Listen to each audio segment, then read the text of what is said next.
ওকে, good morning everyone. আচ্ছা, আমাদের শিলাটা হচ্ছিল তাই না, যে শিলাটার মধ্যে আমরা আগ্নেয় শিলা আর পাললিক শিলাটা কি জেনেছিলাম। আজকে আমরা জানবো হচ্ছে কি রূপান্তরিত শিলা কি। যে রূপান্তরিত শিলা কি, রূপান্তরিত, এই রূপান্তরিত শিলা এই কথাটার মধ্যে তার কি অর্থটা লুকিয়ে রয়েছে তাই না, সংজ্ঞাটা লুকিয়ে রয়েছে কি রূপান্তরিত, অর্থাৎ রূপ পরিবর্তিত হয়ে যে একটা নতুন শিলার সৃষ্টি করে সেই নতুন শিলাটাকে কি বলছে রূপান্তরিত শিলা। ওকে, তাহলে রূপান্তরিত শিলার সংজ্ঞাটা আমরা কিভাবে বলবো, যে আগ্নেয় ও পাললিক শিলা চাপ ও তাপে রাসায়নিক বিক্রিয়ায় ভৌত রাসায়নিক ধর্মের পরিবর্তন ঘটিয়ে যে একটা নতুন শিলা পরিণত হয়, সেই নতুন শিলাটা কি বলছে রূপান্তরিত শিলা। ওকে, সেই নতুন শিলাটা কি বলছে রূপান্তরিত শিলা। যেমন বলেছিলাম যে আমরা জানি, যেমন হচ্ছে কি গ্রানাইট হচ্ছে কি গ্রানাইট হচ্ছে কি আগ্নেয় শিলা তাই না। এই আগ্নেয় শিলা থেকে কি গ্রানাইট থেকে কি নিস, গ্রানাইট থেকে নিস, এই নিসটা হচ্ছে রূপান্তরিত, এটা হচ্ছে কি আগ্নেয়, আর এটা হচ্ছে কি আবার রূপান্তরিত, এই আগ্নেয় থেকে রূপান্তরিত। তারপর যেমন হচ্ছে কি চুনাপাথর, চুনাপাথরটা কি চুনাপাথর হচ্ছে পাললিক শিলা, এই পাললিক শিলা থেকে রূপ পরিবর্তিত হয়ে একটা নতুন শিলা নাম হচ্ছে কি মার্বেল। এই মার্বেলটা হচ্ছে কি মার্বেলটা হচ্ছে রূপান্তরিত শিলা। তাহলে আগ্নেয় শিলা পাললিক শিলা রূপ পরিবর্তিত হয়ে রাসায়নিক বিক্রিয়ার রূপ পরিবর্তিত হয়ে ভৌত রাসায়নিক পরিবর্তন ঘটিয়ে যে একটা নতুন শিলা তৈরি হয়, সেই শিলাকে বলছে কি রূপান্তরিত শিলা। ওকে, বোঝা গেল। এবার জানবো আমরা হচ্ছে কি রূপান্তরিত শিলার বৈশিষ্ট্যগুলো। যেমন আমরা জেনেছিলাম যে অত্যাধিক তাপের ফলে সৃষ্টি হয় কি, এটা হচ্ছে তাপের ফলে সৃষ্টি হয়, হ্যাঁ এটা তাপের ফলে সৃষ্টি হয়। আর যেমন হচ্ছে কি এটা সেলটা, এটা হচ্ছে চাপের ফলে সৃষ্টি হয়, সেলটা কি সেলটা এটা হচ্ছে কি চাপের ফলে সৃষ্টি হয়। ওকে, এবারে শিলার বৈশিষ্ট্যগুলো জানার চেষ্টা করব। শিলার বৈশিষ্ট্য,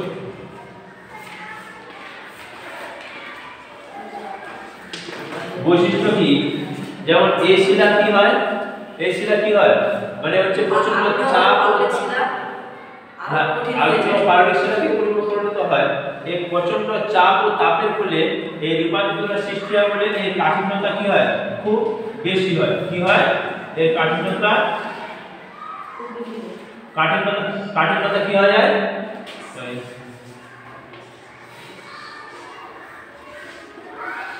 কাঠিন্যতা কি আবার বেশি হয় তাই না।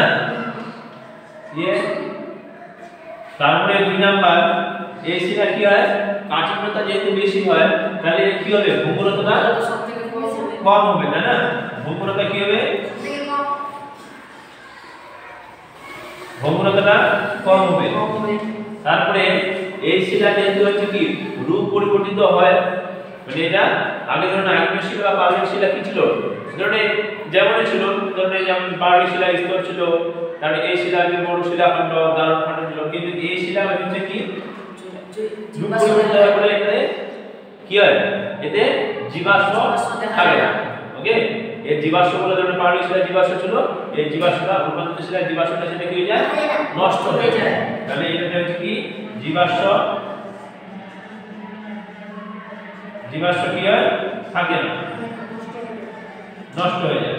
তারপরে এই শিলা কি হয়ে যায় মসৃণ ও চকচকে হয়, কি হয়ে যায় মসৃণ ও চকচকে হয়। ওকে, এটি হ্যাঁ কেলাযুক্ত, এটাও কেলাযুক্ত হতে পারে, যেমন কি আমরা আগ্নেয় শিলা কেলা দেখেছিলাম, এটা তো কেলাযুক্ত হতে পারে। ওকে, কেলাযুক্ত হতে পারে, কেলাযুক্ত হতে পারে। তাহলে এই শিলার মধ্যে কিন্তু কি খনিজ তেল প্রাকৃতিক গ্যাস এগুলো কিন্তু পাওয়া যায়, ঠিক আছে। কারণ চাপ তাপে বলে হয়, তাহলে বৈশিষ্ট্যগুলো জানার চেষ্টা করো, ঠিক আছে।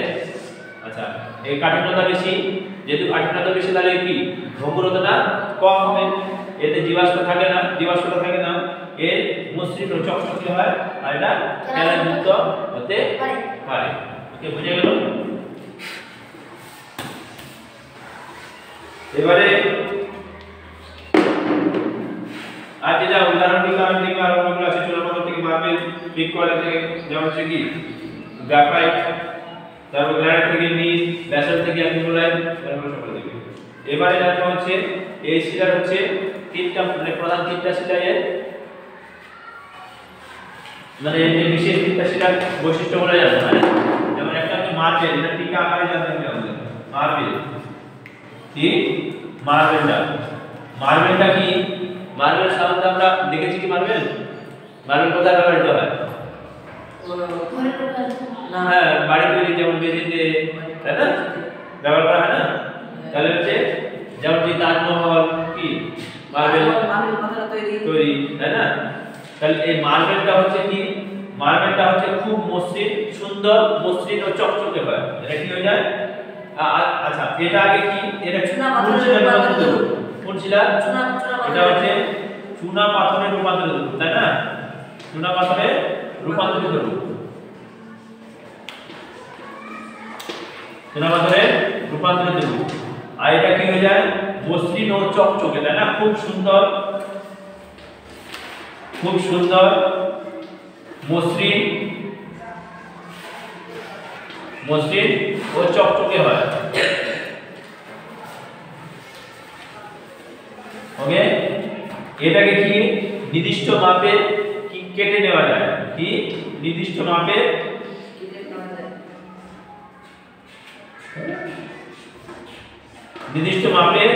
কেটে নেওয়া যায়। ওকে,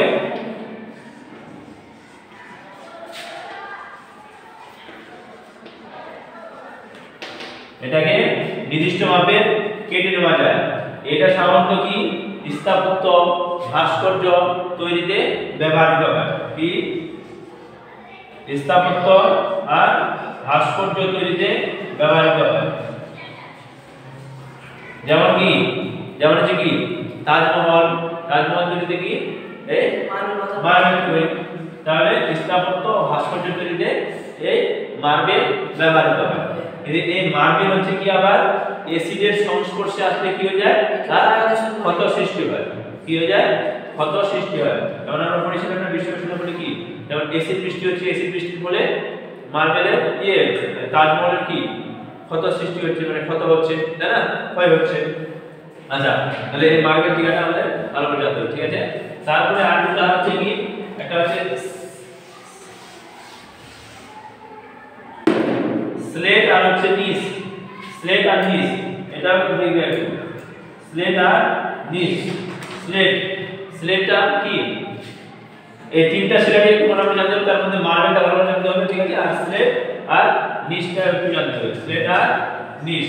ওকে, নিস স্লেটটা কি? স্লেট যেগুলো কি এই লেখার কাজে ব্যবহৃত হয়, তাই না? স্লেট কিসের রূপ? সেল থেকে স্লেট, তাই না? তাহলে এই স্লেট আর এর প্রত্যেকটা বৈশিষ্ট্য আকারে বিশেষ করে রংগুলা কি কাজে এটা ব্যবহৃত হয়। ওকে, কি কাজে এটা ব্যবহৃত হয় সেটা দেখতে কেমন, রংগুলা সুন্দর চকচকে। তারপরে হচ্ছে কি, তারপরে এটা কি কাজে ব্যবহৃত, এই তিনটা বৈশিষ্ট্য ভালো করে মনে রাখতে হবে, ঠিক আছে? তারপরে আমাদের জানতে হবে। আচ্ছা, এবারে জানবো কি শিলা চক্রটা, যেটা ভাইটাল কোশ্চেন আমাদের শিলা চক্র।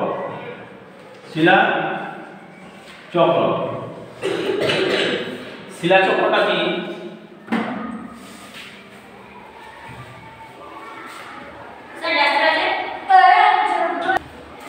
আচ্ছা, শিলা চক্রটা একটু দেখো। শিলা চক্রটা হচ্ছে কি শিলা আর চক্র। শিলা চক্র যেমন আমরা পড়েছিলাম জল চক্রটা কি, যে বিভিন্ন জল, সমুদ্রের, নদী, হ্রদের বিভিন্ন জল কি যে সূর্যের তাপে বাষ্পীভূত হয়ে উপরে উঠে কি হয়ে যায়, ঘনীভূত হয়ে মেঘের সৃষ্টি করে, আবার মেঘ থেকে বৃষ্টি রূপে ঝরে পড়ে আবার সেই জলাশয়গুলোতে মিশে আবার সেই জলটা বাষ্পীভূত হয়ে উপরে উঠে মেঘ সৃষ্টি, এইভাবে যে চক্রাকারে ঘুরতে থাকে সেটা জলচক্র। ঠিক শিলা চক্রটা যেমন কি, যে আমরা আগে দেখি যে প্রথম হচ্ছে সৃষ্টি হচ্ছে কি আগ্নেয় শিলা, তাই না? কি আগ্নেয় শিলা। এই আগ্নেয় শিলা থেকে আবার কি হচ্ছে এদিকে দাও আগ্নেয় শিলা আবার বিভিন্ন প্রক্রিয়া যেমন হচ্ছে নদী বায়ু কিংবা সমুদ্র ইত্যাদি প্রক্রিয়ার ফলে কি হয়ে যায় ক্ষয়প্রাপ্ত হয়ে পলি সৃষ্টি করে কিসের সৃষ্টি করে পলি সৃষ্টি করে সেই পলিগুলো আবার কি হয় স্তরে স্তরে সঞ্চিত হয়ে কিসের সৃষ্টি করে পলিগুলো সঞ্চিত হয়ে পাললিক শিলা সৃষ্টি করে তাই না এই পাললিক শিলা আবার কি হয়ে যায় চাপ তাপের ফলে পাললিক শিলা বা আগ্নেয় শিলা যেটা বলো এই পাললিক শিলা বা আগ্নেয় শিলা চাপ তাপের ফলে কি হয়ে যায় এই রূপান্তরিত শিলা পরিণত হয় তাই না কি হয়ে যায় রূপান্তরিত শিলা পরিণত হয়ে যায় এই রূপান্তরিত শিলা আবার প্রচন্ড চাপ ও তাপের ফলে ম্যাগমা লাভা পরিণত হয় সেই ম্যাগমা লাভা কোনো ফাটল দিয়ে বাইরে বেরিয়ে এসে আবার কি হয়ে যায় আগ্নেয় শিলা পরিণত হয় এইভাবে যে চক্রাকারে ঘুরতে থাকে এইভাবে যে চক্রাকারে ঘুরতে থাকে এটাকে বলছে কি শিলা চক্র ওকে বোঝা গেল প্রথমে ধরো না আগ্নেয় শিলা যেখান থেকে ধরো পলি থেকে পলি স্তরে সঞ্চিত হয়ে পাললিক শিলা থেকে রূপান্তরিত শিলা আবার ম্যাগমা চাপটা হলো ম্যাগমা আবার আগ্নেয় শিলা এইভাবে যে তিনটা শিলা চক্রাকারে ঘুরতে থাকে এটাকে বলছে কি শিলা চক্র বোঝা গেল ওকে এবারে তারপরে হচ্ছে শিলা চক্র বোঝা গেছে জয়দীপ বোঝা গেছে তিনটা শিলা যে এইভাবে চক্রাকারে ঘুরতে আছে যেমন আমরা জল চক্র পড়েছিলাম তাই না আচ্ছা এবারে নেক্সট দেখো হচ্ছে কি আছে যে কাস্ট ভূমিরূপ কাস্ট ভূমিরূপ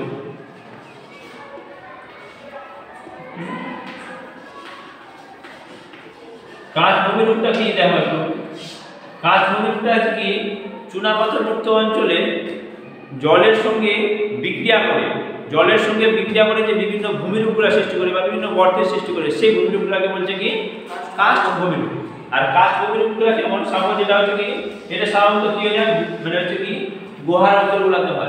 গুহার অঞ্চলগুলোতে হয় তাই না আচ্ছা কেমন ধরে নাও এটা হচ্ছে কি গুহার অঞ্চলকে যে এখানকার পদার্থগুলো এটা চুনাপাথরযুক্ত অঞ্চল জলের সঙ্গে সংস্পর্শে কি হয় দ্রবণের সৃষ্টি করে কি সেই দ্রবণটা কি হয়ে যায় ধরুন এই ছাদে এখানে দ্রবণের সৃষ্টি হলো ওকে এই দ্রবণটা কি করে যখন দ্রবণ হয়ে গেল তখন নিচের দিকে ঝুলতে থাকবে নিচের দিকে কি হবে পড়তে থাকবে তাই না কি করতে থাকবে নিচের দিকে পড়তে থাকবে ওকে বুঝা গেল এবার ধরুন নিচের দিকে পড়তে এখানে ঠান্ডা হয়ে এখানে নিচের দিকে ঝুলতে আছে কি আছে নিচের দিকে ঝুলতে আছে মানে ছাদ থেকে নিচের দিকে ঝুলতে আছে যখন এরকম ভূমিরূপ সৃষ্টি করবে তখন সেটাকে কি বলা হয়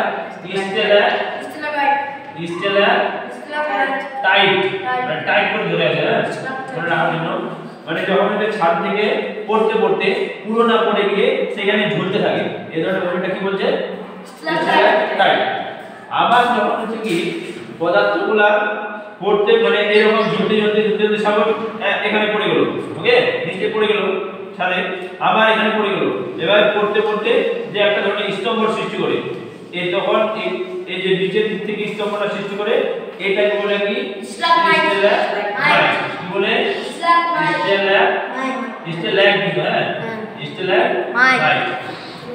ওকে আবার যখন এই স্টেলাকটাইট বাড়তে আর এদিকে স্টেলাকটাইট বাড়তে এই দুইটা যখন একসঙ্গে যুক্ত হয়ে যাবে তখন সেটাকে কি বলে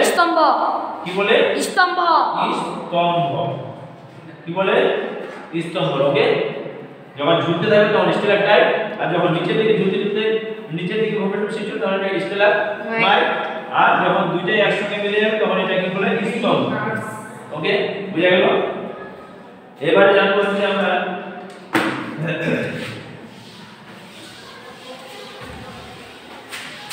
এটা দেখা রেগুলিটটা কি রেগুলিট হচ্ছে কি যে বিভিন্ন যান্ত্রিক প্রক্রিয়ার ফলে শিলাগুলা কি হয়ে যায় চূর্ণ বিচূর্ণ হয়ে যায় কি হয়ে যায় শিলাগুলা যখন বিভিন্ন যান্ত্রিক প্রক্রিয়ার ফলে শিলাগুলা চূর্ণ বিচূর্ণ হয়ে যায় কি হয়ে যায় চূর্ণ বিচূর্ণ হয় তখন সেই চূর্ণ বিচূর্ণ শিলাখণ্ডগুলোকে কি বলছে চূর্ণ বিচূর্ণ শিলাখণ্ডগুলো কি বলছে রেগুলিট কি বলছে রেগুলিট ঠিক আছে যান্ত্রিক প্রক্রিয়া বলে শিলার খণ্ডগুলো যখন চূর্ণ বিচূর্ণ হয়, সেই চূর্ণ বিচূর্ণ শিলা খণ্ডগুলোকে বলছে কি রেগুলিন। এই রেগুলিন থেকে আবার মাটির সৃষ্টি হয় কিভাবে? সেই শিলাখণ্ড চূর্ণ বিচূর্ণগুলোর সঙ্গে বিভিন্ন জৈব অজৈব পদার্থগুলো মিশে গিয়ে কি করে মাটির সৃষ্টি করে, মাটি বা মৃত্তিকার সৃষ্টি করে। ঠিক আছে, রেগুলিনটা একটু দেখবেন। তারপরে নেক্সট হচ্ছে দেখো কি হচ্ছে কি রেগুলিনের পরে দেখো হচ্ছে কি যে আচ্ছা এখানে একটা শর্ট করেছেন যে ভারতের খনিজ ভান্ডার কাকে বলা হয়? ভারতের খনিজ ভান্ডার কাকে বলা হয়? খনিজ ভান্ডার কাকে বলা হয়? কাকে বলা হয়? ছোটনাগপুর মালভূমি অঞ্চল। ওকে, ছোটনাগপুর মালভূমি অঞ্চলকে কেন বলা হয়?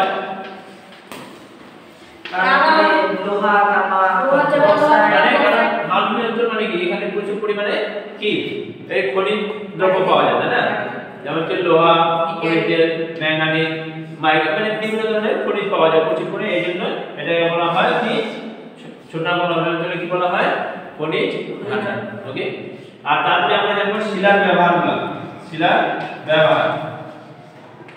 ব্যবহার যেমন আমরা জেনেছিলাম যে রেল লাইনের ধারে যে শিলাগুলো ব্যবহৃত হয় সেই শিলাগুলোর নাম কি?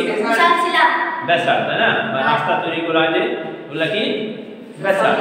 আচ্ছা, যে লাল কেল্লা তৈরি কোন শিলার নাম? পাললিক শিলা বা বেলে পাথর। পাললিক শিলা বলতে হবে সেটা বা বেলে পাথর, না? তাজমহল মার্বেল। আচ্ছা, এই তিনটা মোটামুটি জানার চেষ্টা করি। তিনটা স্পট, একটা হচ্ছে কি এই যে রাস্তার ধারে যে শিলাগুলো ব্যবহৃত সেটা ব্যাসাল্ট। রং কেমন? সেগুলা রং কালো, তাই না? তারপর হচ্ছে মার্বেল, আর হচ্ছে কি আর বেলে পাথর। তিনটা ব্যবহার করা যাবে। ওকে, আচ্ছা আজকে এরপর শেষ করব।